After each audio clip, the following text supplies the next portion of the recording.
Hello, dear viewers. Welcome. I want to start by asking you a question. When was the last time you felt a hopelessness that pierced you to the bone? Pause for a moment and think of that moment. Now take that feeling and multiply it by 1,000. Add hunger, disease, freezing cold, and an unshakable belief that God has abandoned you. Welcome to Strasbourg in the year 1518.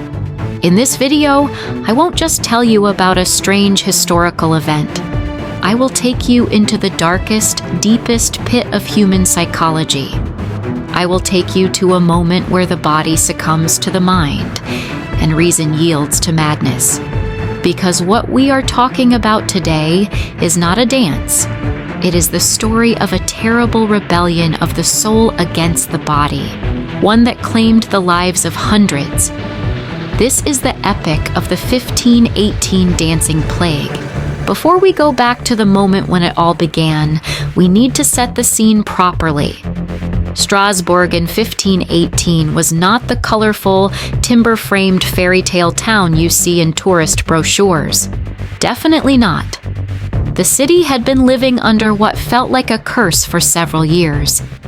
It was the time historians call the Little Ice Age, and its harshest winters struck mercilessly. 1515, 1516, 1517. Year after year, crops froze right in the fields, rivers turned to ice, and famine stalked the streets like a ghost. The price of a single loaf of bread had risen beyond the weekly wage of an ordinary worker. To survive, people ate whatever they could find. Cats, dogs, rats. Even worse, they boiled tree bark, ground up roots, and swallowed them as if they were flour. On top of hunger came waves of disease. The plague still lingered as a threat. Lepers were shunned from society, and now there was a new terror, one so dreadful people barely dared to whisper its name: syphilis. But worse than the physical suffering was the spiritual collapse. Churches were overflowing. People begged God to forgive their sins, yet their prayers seemed to bounce off the leaden walls of the sky. Priests preached that these disasters were punishments for the people's sins and that the end of days was near. Hope in the city was dead. What remained was fear, superstition, and a society wound tight like a giant powder keg, ready to explode at any moment. And the spark that would ignite that powder keg came from the footsteps of an ordinary woman named Frau Troffea. July 1518, a scorching summer day. Frau Troffea walked from her house into the middle of the street. Her husband, Herr Troffea, dropped his tools and watched her. The woman's face was expressionless, her eyes fixed on some unseen point. Then her body began to shake as if invisible strings were pulling her. First an arm, then a leg, and then she started to dance. There was no music, no joy, only the uncontrolled, erratic movements of a body writhing in agony. Her husband ran to her, shouting, "For God's sake, what are you doing?" He grabbed her arms to stop her, but the woman, with superhuman strength, freed herself and continued to dance. It was a seizure of madness. Neighbors watched this unbelievable sight from windows and doorsteps.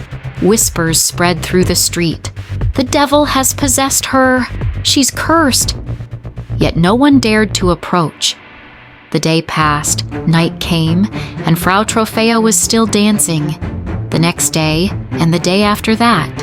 Her feet were bloody, her lips cracked from thirst, her eyes sunken from exhaustion, yet her body did not stop. It could not stop.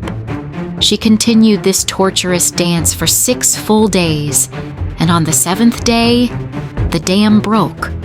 A woman from the crowd, who had been watching with fear and curiosity for days, screamed and began dancing in the same way. Then an old man, then a young man. It was as if a madness, An invisible contagion was spreading through the air. By the end of the week, the number of dancers had reached 34. They were no longer individuals. They were the dancers.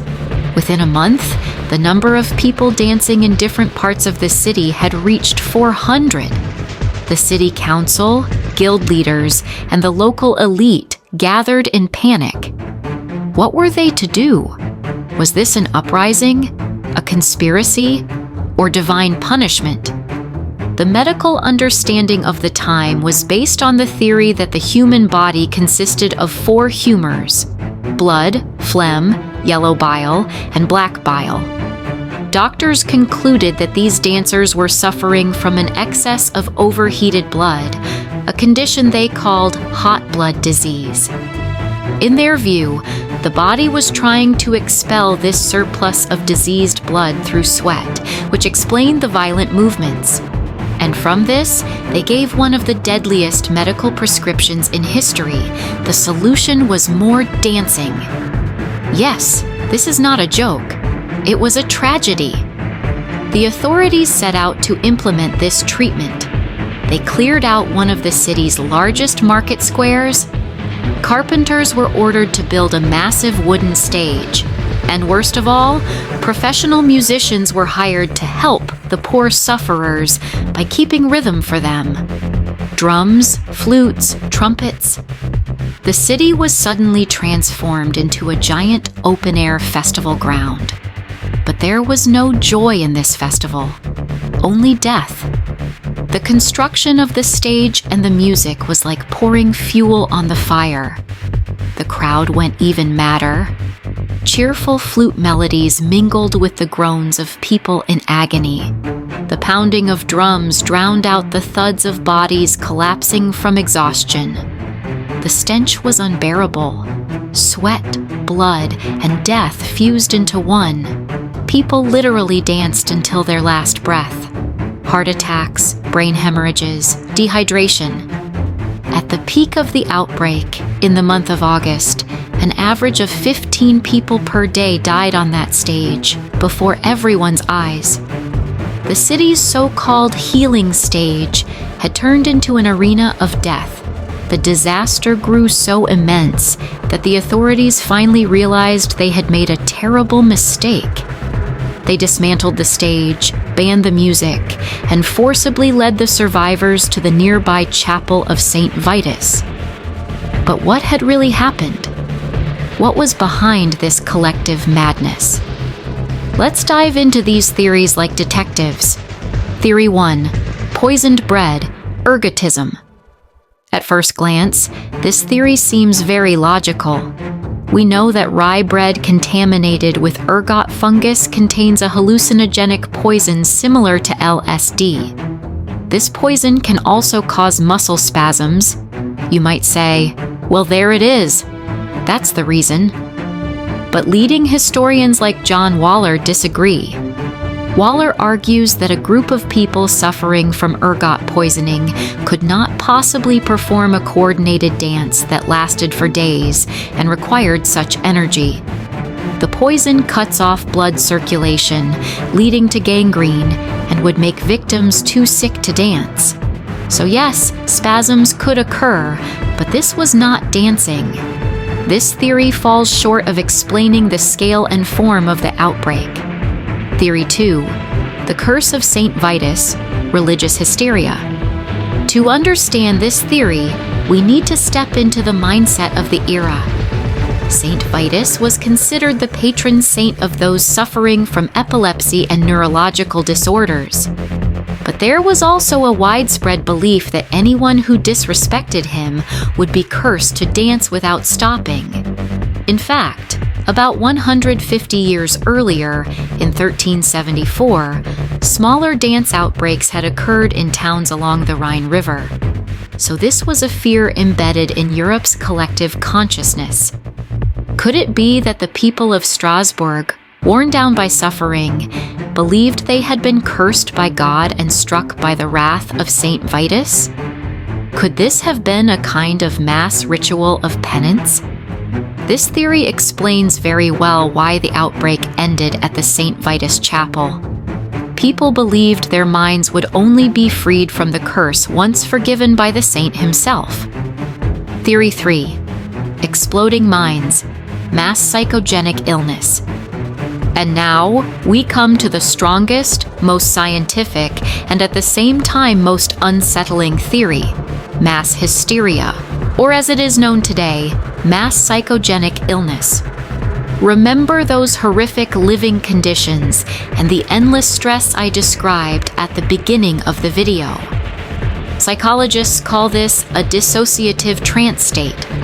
In other words, when a human mind can no longer endure the trauma and stress it is exposed to, it separates from the body in order to protect itself. The body, no longer under the control of consciousness, expresses the accumulated fear, pain, and trauma in the most primal way, through movement. Frau Troffea was the first to crack under this terrible pressure. Her trance state became the trigger for hundreds of others already teetering on the edge of the same collapse. This was an epidemic that spread from mind to mind. They did not choose to dance. Their minds forced their bodies into this dreadful act in order to survive. This was not madness. It was the final scream of shattered souls. The epidemic, with the arrival of autumn and the influence of religious rituals at the temple, slowly came to an end.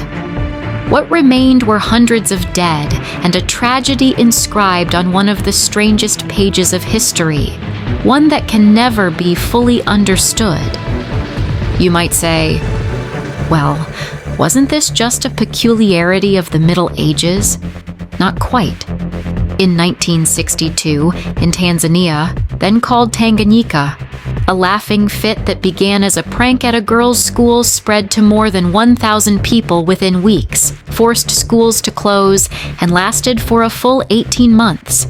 This was a modern case of mass psychogenic illness. It shows us that the human mind is just as fragile today as it was 500 years ago. The dancing plague stands as a bitter lesson that a society's collective mental health is just as important as its economy or its army. It is proof of how contagious despair can be and how deadly stress may become. So what do you think? After all these details, what's your theory? Let's discuss it in the comments. Do you think that under today's pressures, social media, economic uncertainty, and the constant bombardment of fear, we might face a modern-day dancing plague? Thank you for joining me on this deep and dark journey.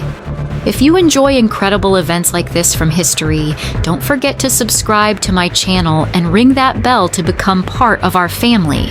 See you in the next video. Take care of your mind. Goodbye.